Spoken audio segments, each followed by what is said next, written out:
तो मैं कुछ और लोगों से बात करता हूँ। मैं यही जातिगत जनगणना, जाति पूछना, ये जो चल रहा है, इसको लेकर आम लोगों के बीच में चर्चा क्या है और इसको आप कैसे देखते हैं? जातिगत जनगणना एक सरकार का अपना पॉइंट ऑफ व्यू हो सकता है, दूसरी पार्टी का हो सकता है, and both have to be respected. लेकिन ये जो आपने जहाँ से बात शुरू करी कि हमेशा हमें जो शब्दों की मर्यादा जो लांघी जा रही है, ये बहुत चिंताजनक और बहुत अफसोसदायक बात है। जो अब मैं नाम नहीं लूँगा, लेकिन जो जाति के नाम पे किसी को हर्ट करना वो ठीक नहीं है। जातिगत जनगणना, जाति पूछना वहाँ पर सही है जहाँ जातिगत जनगणना हो रही है।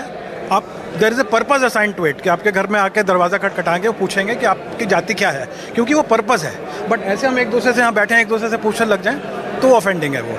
तो ये चीज़ है कि अब ओपिनियन एक जगह, लेकिन भाषा की मर्यादा जो पार्लियामेंट में क्रॉस हो रही है, that is a matter of concern.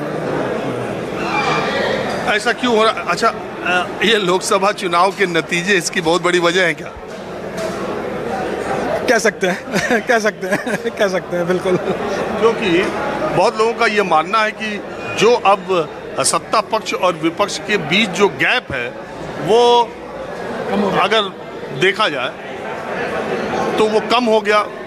और ये 3 विधानसभा के चुनाव के नतीजे, जैसा सोनिया गांधी ने आज ही कहा, ये राष्ट्रीय राजनीति में बदलाव ला सकते हैं। तो ये लड़ाई चुकी है और कहीं है, हो कहीं और रही है। हाँ, लेकिन ये कि फिर भी कुछ भी रीज़न हो, लेकिन भाषा को मर्यादित होना बहुत ज़रूरी है। जो एक ऑफेंडिंग हो रही है चीज़, कौन कर रहा है, क्या कर रहा है, मैं उतना डिटेल में नहीं जाऊँगा, हम सब जानते हैं उस चीज़ को। आप क्या मानते हैं?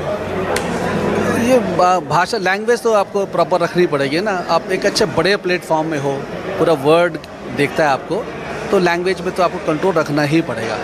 और दूसरी बात सर, ऐसा मतलब जाति पूछनी चाहिए नहीं पूछनी चाहिए, ये तो हिंदुस्तान में तो 4000 साल पुराना स्टोरी है। जात तो है, आप कुछ भी कहो, आप पूछते हो कौन हो, 4 में डिवाइड है, इसमें तो कोई दो राय नहीं है। और शादी हो, ब्याह हो, लोग पूछते तो हैं ही कि भाई चाहे वो लव मैरिज हो चाहे अरेंज हो, ये पूछते हैं, इसमें कोई बुरी बात भी नहीं है।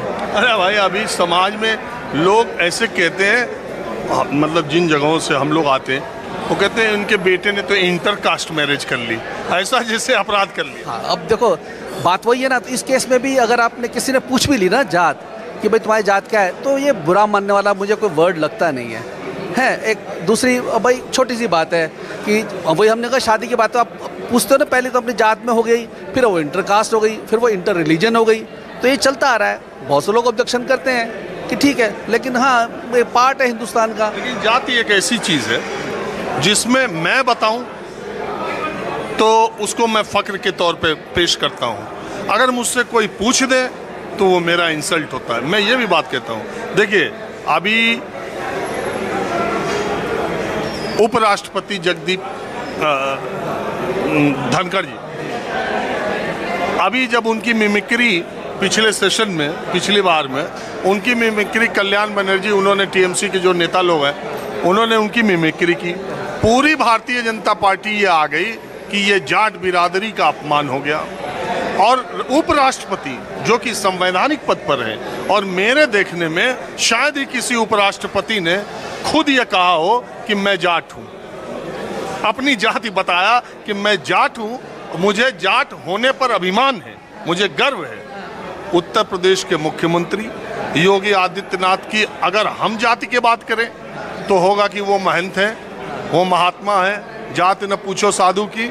मगर उनसे सवाल पूछा जाए तो वो कहते हैं मुझे क्षत्रिय होने पर गर्व है। मतलब ये भी तो दूसरा एंगल है। देखो सर, ऐसा है, फिर वही बात अल्टीमेटली कहा जाती है कि आपके डेट में जितने भी सेलिब्रिटीज़ हैं उन्होंने 80% का नाम बदला हुआ है। अब आप पूछ लो कौन है, जितने हीरोज़ हैं हमारे पिक्चरों में, उन्होंने तो जात का नाम भी बदल रखा है, तो कौन उसके पीछे पड़ने वाली बात है।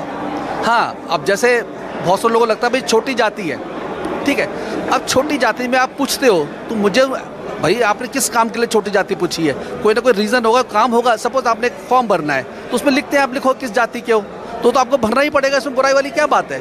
और मुझे बुरा भी नहीं मानना चाहिए इसमें। जैसे एक आरक्षण वर्ड है, मैं कहता हूँ बात फैक्ट है, हिंदुस्तान से आरक्षण कभी नहीं जा सकता, वो देना भी चाहिए, चाहे वो किसी जात का भी हो। अगर वो भाई उन्होंने 4-5 हज़ार साल ऐसा दुख झेला है तो आज हमारे पास टाइम आ गया उनको दोनों आरक्षण यार। ये भी जानना चाहता हूँ कि ये जो धर्म और जाति की राजनीति हिंदुस्तान में दो ही के इर्द गिर्द, दो ही एक सिक्के के दो पहलू है। जहाँ धर्म आएगा वहाँ जाति आ जाएगी, जाति को धर्म काटेगी, धर्म को जाति काटेगा। तो आपको ऐसा लगता है कि उत्तर प्रदेश में विपक्ष को जातिगत समीकरण के सहारे जो सफलता मिली है, हालांकि वो कहते हैं कि मुद्दों पर हम जीते, हमारे कैंडिडेट अच्छे थे, सब कुछ है, लेकिन बावजूद इसके अब विपक्ष को ऐसा लगता है कि ये जो हिंदुत्ववाद की राजनीति पिछले एक दशक में भारत पर बहुत हावी हो गई थी, उसकी काट का रास्ता केवल जातिगत जनगणना है। देखो सर, अगर आप जातिगत डेमोक्रेसी में तो नंबर्स चाहिए सर, आपको नंबर्स किसके पास हैं ये तो आपको हैंडल करना ही पड़ेगा, बड़ा बेसिक सा रूल है। अब जो बीजेपी है या कोई भी पार्टी अगर उनको हैंडल करती है प्रॉपरली तो वो जीतेगी, इसमें कोई शक वाली बात नहीं है। हाँ, कई बार क्या होता है, जैसे पिछले 2 बार इलेक्शंस में बीजेपी को जाति से कोई इतना फ़र्क पड़ा नहीं, सब लोगों ने उन्हें सपोर्ट करा, ठीक है। इस बार मुझे लगता है मुझे ऐसा लगा कि उन्होंने जो ये लिखा कि हम वी विल गो फॉर 400 पार वाला हिसाब किताब और हम संविधान बदल लेंगे, इसमें क्या है जो छोटे जाति होते हैं उनको लगा था कि आरक्षण ख़त्म ना हो जाए, चाहे वो आरक्षण ख़त्म नहीं होगा ये मुझे भी मालूम है, लेकिन उनको थोड़ा सा डर लग गया, तो ये नहीं होना चाहिए। हाँ जी, आप भी बताएं कुछ। सर मैं मैनपुरी से हूँ। मैनपुरी यूपी। अरे आओ यार, मैनपुरी तो हम बहुत जाते रहते हैं।